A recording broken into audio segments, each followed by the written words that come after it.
Hello po sa ating lahat, brother and sister in Christ. Isang mapagpalang araw na naman sa ating lahat. At nandito na naman tayo sa ating Word from Home.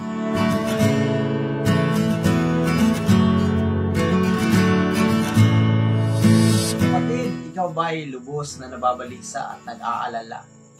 Lalo na sa mga panahong ito. Alam ko po bilang isang tao, ay hindi talaga nating maiwasan na mag-aalala, lalo na sa panahon ng ating mga kagipitan. Ngunit ano ba ang sinabi ng ating Panginoong Hesus tungkol dito?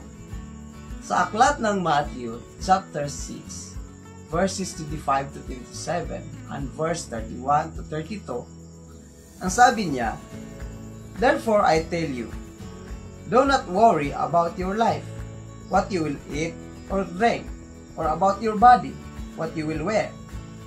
Is not life more important than food, and the body more important than clothes? Look at the birds of the air.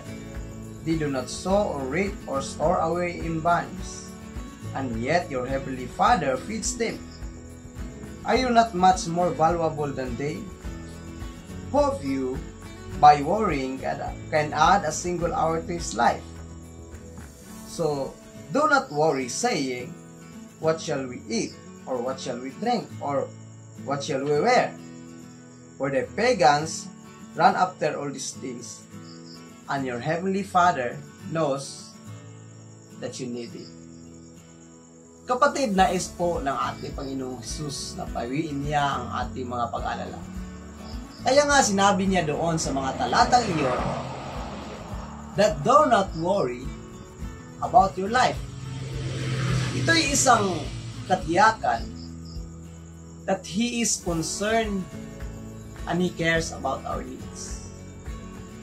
At gusto niyang iparating sa atin that our life is more valuable than anything else in this world. Instead of worrying our needs, ini-encourage ko pa yung lahat that let us focus ourselves to the source of all our needs. And you know, His name is Jesus. He is our Jehovah Jireh, our great provider. Di niyo po ba namamalayan na sa bawat pagsubok sa buhay natin ay ating nalalagpasan? So, ibig sabihin na ito ay isang patunay ng ating Panginoong Diyos ay tapat, tunay, at totoo sa Kanyang mga pangako sa atin. At hanggang ngayon ay patuloy pa rin nating natatamasa ang mga pagpapala ng ating Diyos Ama na nasa langit.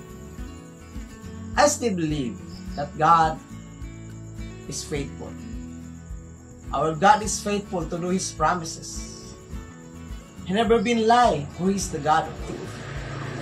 And one thing is for sure, that our God will never leave us, nor forsake us. Just hold on to His promise. Magtiwala lang po tayo sa kakayanan ng ating Panginoong Hesus, and surely, everything will be okay. Stay safe, and stay healthy. Thank you for watching, and bless us all.